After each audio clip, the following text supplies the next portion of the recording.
From the land to Grant University in Urbana-Champaign, Illinois, this is the closing market report. It is the 27th day of October 2025. I'm Illinois Extension's Todd Gleason, away from the office today, so I thought we'd explore the Trump administration's trade policies as they relate to agriculture and the things that have taken place on the world stage this month with soybeans, beef cattle, and Argentina. Now, before we get started, I'll remind you to visit our website at willag.org, where today you can purchase your tickets for the December Farm Assets Conference to be held in Bloomington at the Agri Center on the 12th, that's a Friday, and one of the 3 Illinois Farm Economic Summits scheduled around the state the following week, December 15th in DeKalb, on Tuesday the 16th in Peoria, and the 17th in Mount Vernon. Details again and a way to register are online right now at willag.org or at farmdocdaily.illinois.edu. Todd Gleason services are made available to WILL by University of Illinois Extension. Let's set the trade policy stage first. Surprisingly, we'll do that by going back to just Thursday of last week. It was when President Trump announced on Truth Social that he was terminating, for the second time as it happens, trade and tariff negotiations with Canada. Well, the president was angry about a province of Ontario television ad campaign running in the United States featuring former U.S. President Ronald Reagan. The sound bites in it were pulled from a 1987 radio address Reagan made to the nation, arguing not until the very end that Congress should not restrict his right to impose tariffs on semiconductors imported from Japan into the United States. Now, Reagan's speech encapsulates, from my viewpoint, the basis from which most U.S. agricultural trade policies and farm programs have been developed since he first took office, starting with the 1985 Farm Bill, moving through the 1990s GATT, or General Agreement on Tariffs and Trade, which eventually gave way to the WTO, or World Trade Organization, and even including the federal crop insurance programs. Now, you may watch the 5-minute address, which President Reagan delivered from Camp David in Maryland, April 25, 1987, on YouTube. However, we'll listen to it in its entirety today, courtesy of the Ronald Reagan Presidential Library. My fellow Americans, Prime Minister Nakasone of Japan will be visiting me here at the White House next week. It's an important visit because while I expect to take up our relations with our good friend Japan, which overall remain excellent, recent disagreements between our two countries on the issue of trade will also be high on our agenda. As perhaps you've heard, last week I placed new duties on some Japanese products in response to Japan's inability to enforce their trade agreement with us on electronic devices called semiconductors. Now, imposing such tariffs or trade barriers and restrictions of any kind are steps that I am loath to take. And in a moment I'll mention the sound economic reasons for this, that over the long run such trade barriers hurt every American worker and consumer. But the Japanese semiconductors were a special case. We had clear evidence that Japanese companies were engaging in unfair trade practices that violated an agreement between Japan and the United States. We expect our trading partners to live up to their agreements. As I've often said, our commitment to free trade is also a commitment to fair trade. But in imposing these tariffs, we were just trying to deal with a particular problem, not begin a trade war. So next week, I'll be giving Prime Minister Nakasone this same message. We want to continue to work cooperatively on trade problems and want very much to lift these trade restrictions as soon as evidence permits. We want to do this because we feel both Japan and the United States have an obligation to promote the prosperity and economic development that only free trade can bring. Now, that message of free trade is one I conveyed to Canada's leaders a few weeks ago, and it was warmly received there. Indeed, throughout the world, there's a growing realization that the way to prosperity for all nations is rejecting protectionist legislation and promoting fair and free competition. Now, there are sound historical reasons for this. For those of us who lived through the Great Depression, the memory of the suffering it caused is deep and searing. And today, many economic analysts and historians argue that high tariff legislation passed back in that period, called the Smoot-Hawley Tariff, greatly deepened the Depression and prevented economic recovery. You see, at first, when someone says, let's impose tariffs on foreign imports, it looks like they're doing the patriotic thing by protecting American products and jobs. And sometimes for a short while it works, but only for a short time. What eventually occurs is, first, homegrown industries start relying on government protection in the form of high tariffs. They stop competing and stop making the innovative management and technological changes they need to succeed in world markets. And then, while all this is going on, something even worse occurs. High tariffs inevitably lead to retaliation by foreign countries and the triggering of fierce trade wars. The result is more and more tariffs, higher and higher trade barriers, and less competition. So soon, because of the prices made artificially high by tariffs that subsidize inefficiency and poor management, people stop buying. Then the worst happens. Markets shrink and collapse, businesses and industries shut down, and millions of people lose their jobs. The memory of all this occurring back in the 30s made me determined when I came to Washington to spare the American people the protectionist legislation that destroys prosperity.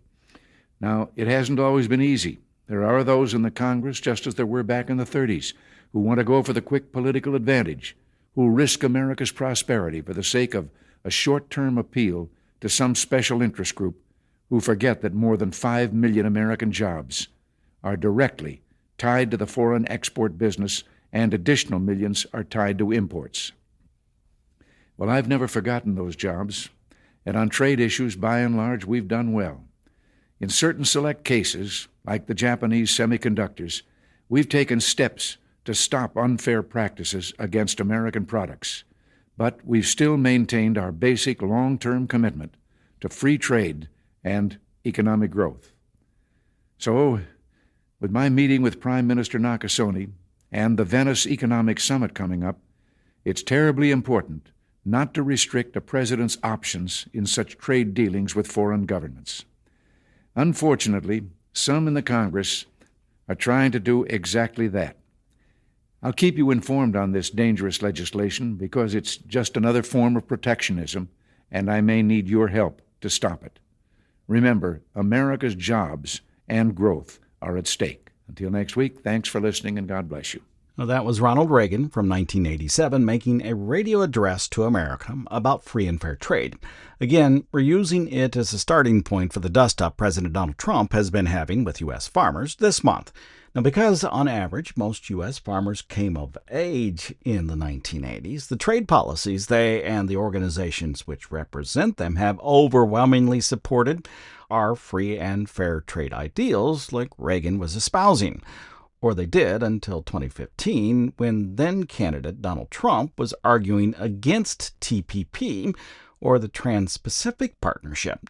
Now, just after he was elected, the agricultural organizations lined up in support of getting TPP passed in the lame duck session. There, from my vantage, was a clear disconnect at that point between the ag lobby and farmer and rancher voters. It's pretty much existed right through this last month. Now, early in the month, row crop farmers found themselves, let's say, miffed when President Trump, even as China has refused to purchase U.S. soybeans this year, offered to lend support to the Argentine government by purchasing its currency. Argentina, in that same time frame, took an export tax of 35% off its outgoing soybeans. China purchased tens of cargoes from them. The two things weren't quite related, but as many analysts on this program said out loud, the optics were not good. That was at the beginning of the month. Then came news near the end of this month and spilling through last week that the president wanted to do more for Argentina while lowering the price of beef for U.S. consumers. It started with a reporter's question to the president aboard Air Force One about his plan to import more beef from the South American nation into the United States. What do you have to say to U.S. farmers who feel that the deal is benefiting Argentina more than it is them, as they are? Argentina's fighting for its life, young lady. You don't know anything about it. They're fighting for their life. Nothing's benefiting Argentina. They're fighting for their life. You understand what that means? They have no money. They have no anything. The news of the president's plan to import Argentine beef into the United States spread quickly, and the National Cattlemen's Beef Association wasted no time in responding. Here's the audio it sent out Monday to farm broadcasters after the Sunday Air Force One event. Colin Woodall is the chief executive officer for NCBA. He's being interviewed by Hunter Ehrman, also with the association. I'm here with NCBA CEO Colin Woodall. Colin, President Trump has been talking about potentially importing beef from Argentina as a way to address higher beef prices. Colin, what is NCBA's response to this plan? Well, we are extremely concerned with the plan, but probably more importantly, we are just flat disappointed that this is the approach that the president has taken. We understand what he is trying to do, but what he does not realize is that in trying to bring the price of beef down for the consumer, it means he's going to bring down the price being paid for cattle for U.S. producers. So in effect, this is a direct attack on U.S. cattle producers, and it negates so much of the work that we have done over the years to build the overall quality of our product, a quality that we're very proud of. When you see the amount of beef that is grading choice and prime, the consumer likes what we are giving them, and they've made it very clear that they want more of it, and that's why demand remains at almost a 40-year high, and that the consumer is still buying our great product. And unfortunately, the president's plan will have a huge impact on how we as cattle producers can capitalize on that. Colin, what is your message to the public or to the administration about how ideas like this impact family farmers and ranchers here in the U.S.? It was pretty simple. Come talk to us. We've had a great relationship with the White House and with the Secretary of Agriculture. They know that we are good partners and we have facts and figures. Just come visit with us and we can talk through any issue that pops up. But there also needs to be a realization from the president, from the secretary, that any offhanded comment, as innocuous as they may think that it is, can have huge ramifications on the marketplace. And we saw that on Friday when the futures markets just absolutely crashed. And that cost this industry and a lot of cattle producers a lot of money. And for nothing more than just a passing comment on a plan that wasn't even fully formed. And that is unfortunate that this is not just about what could happen to us financially if the president moves forward with this plan, but what has already hit us as cattle producers just simply because of his comments. Colin Woodall is the CEO of the National Cattlemen's Beef Association. He made those comments Monday. Tuesday, U.S. Secretary of Agriculture Brooke Rollins was doing damage control on CNBC. She's from Texas, and her family is involved with the beef cattle industry. That's important because ag is a pretty small world, and so she has some street creds. We have had a massive run on beef over the last decade. We've had almost 17% of our producers close, which is about our ranchers, which is about 150,000 ranchers have now stopped ranching. It's a whole other show. We need to describe that. But basically, there's been a massive consolidation, which has not been good for our ranching industry. We have, offshored a lot of that to some companies in Brazil and some other internationally. China owns some other companies. There's a really important realignment that has to happen for us to begin to onshore. When we talk about onshoring and reshoring for manufacturing, we need to onshore and reshore for our beef producers, for our ranchers. So the prices are high. The president is very focused on fulfilling his promise of bringing grocery prices down, but he's also very focused, and you'll hear more from us perhaps in the next day or two, on what we are going to do to incentivize, to open up new lands, to make it easier to become a rancher, to build more processing plants around the country so there aren't just a handful in the middle of the country. Again, U.S. Secretary of Agriculture Brooke Rollins on Tuesday of last week. We'll get back to the Trump administration's plan in a bit. Somewhere in this time frame, word gets out that the administration is planning to quadruple the amount of Argentine beef allowed to enter the United States. Honestly, it's not a huge amount, but that's not the point, and cattle ranchers were enraged. The president could not understand the pushback and posted that was the case on Truth Social, writing, The cattle ranchers, who I love, don't understand that the only reason they are doing so well for the first time in decades is because I put tariffs on cattle coming into the United States, including a 50% tariff on Brazil. If it weren't for me, they would be doing just as they've done for the past 20 years. Terrible. It would be nice if they would understand that, but they also have to get their prices down, because the consumer is a very big factor in my thinking also. Well, that did not go over well. NCBA responded on X. Cattlemen and women cannot stand behind President Trump while he undercuts the future of family farmers and ranchers by importing Argentinian beef. That evening, the current president of the NCBA, Buck Warbine from Nebraska, was on the NewsHour. That's the PBS Evening Newscast. So help us understand your opposition. Why are your members so strongly against expanding Argentine beef imports right now? From the outside, ranchers appear to be doing better with higher beef prices. So what's the core concern? The core concern is that it's a misguided attempt to lower prices to the consumer. And what the rhetoric and ideas and so forth that the president has put forth has big negative impacts on our markets, like our futures market. And that is instantaneous. And yet the lag time from our cattle markets to the price in the grocery store is long. I mean, that's years in the making. And so this is going to negatively impact producers while doing almost nothing for consumers.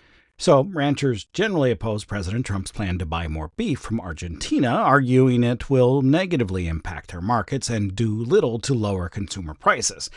They believe the market will naturally correct itself and are concerned about animal health issues and long-term effects of increased imports. Instead of increasing beef imports, they, in this case Buck Warbine on the NewsHour, suggest the administration focus on supporting ranchers through infrastructure improvements and regulatory changes. Yes, there are things that they can do. It will take time, but the market will take care of itself. And they've got the money and the commitment to build us a facility in South Texas to deal with the New World screwworm, which is a pest making its way through Mexico that will get here. And that's going to hurt us even more on our supplies, so they can get going on that. They made a commitment in August, and we are very grateful for that, but nothing has happened yet. We've got the Endangered Species Act with wolves that are killing lots of calves and black vultures doing the same thing. And so they could work on things like the Endangered Species Act that are invasive and are hard on our producers, and other regulatory items that could help ranchers be confident that they can rebuild their herd and as soon as they're able to when they get grass again. So there are things that can be done. The main message, though, is that the markets work and they will work, and what we don't need is anybody manipulating them. Warbine is clearly aware of the longer-term 8 to 10-year cattle cycle, which is overdue to top. Beef markets have been climbing higher for years as the size of the U.S. herd has been shrinking. This has happened in part because profitability has not been good, either because the price of corn has been high or because of the widespread drought that continues from place to place in the plains from Texas to Montana, causing shortages of usable pasture land. It's something that Mike Zuzlo mentioned on this program last Friday, and then he went on to the market manipulation function, which he's fearful the administration may deploy for the second time in this calendar year. I think he's gotten to a point with some of the people that he works with that have said beef prices are too high. We need to bring them down. And the Truth Social post that he had earlier this week would give me that kind of feeling, the way he worded things, and that his goal now is to use whatever's in his arsenal to bring down beef prices. I think what I'm going to be watching very closely now is what he talks to Brazil about and what he talks to Australia about, because he went around, his administration went around and talked to key countries to bring eggs into this country. I'm guessing he's trying to do that with the beef. So if we're going to go down another leg, I'm going to guess it's going to be because that Australia and Brazil are bringing beef in, and that is a sizable quantity. Unlike the amount of beef that might come in from Argentina, which would be small, as Matt Bennett pointed out during the Thursday closing market report. We want to look at it from an actual statistics standpoint. Argentina, our imports of Argentine beef last year was about 2.2%.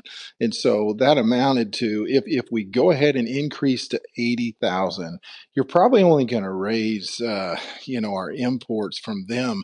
It's only going to raise our in total about 1% to 2%. So it's a small amount if we really get with it as far as importing their beef. The problem I had, Todd, and I will go political to a degree, is just the nature of his True Social post really frustrated the cattle rancher, if you will, because he's taking credit for a really strong cattle market, and unfortunately, the strong cattle market has been due to the carnage for these ranchers over the course of time. We've lost a lot of ranchers. The profitability hasn't been worth a darn, and so numbers are at a 70-year low for the beef herd.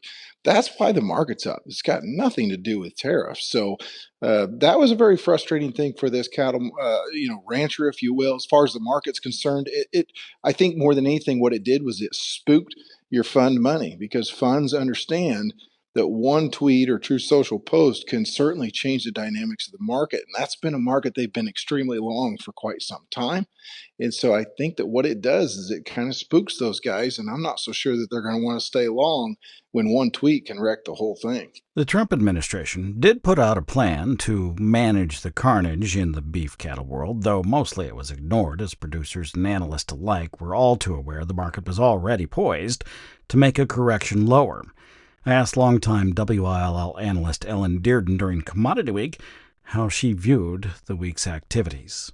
To tell you the truth, 20,000 metric tons to 80,000 metric tons is not that big a deal, but I think the signal from the White House that I'm going to beat my chest and look how good a guy I am, that we've got the consumer price for beef going to head lower, it is a kind of a kick in the gut. And I think that Colin Woodall is really good about saying that it does undermine the family rancher, family farmer. And so I'm not in favor of this action. I think this is intervention that doesn't need to be intervened on. But I'm just, one small little cattle lady out here in the country. One of a shrinking number of cattle producers across the United States, and particularly in Illinois, where the extinction beef educator Teresa Steckler noted a few years back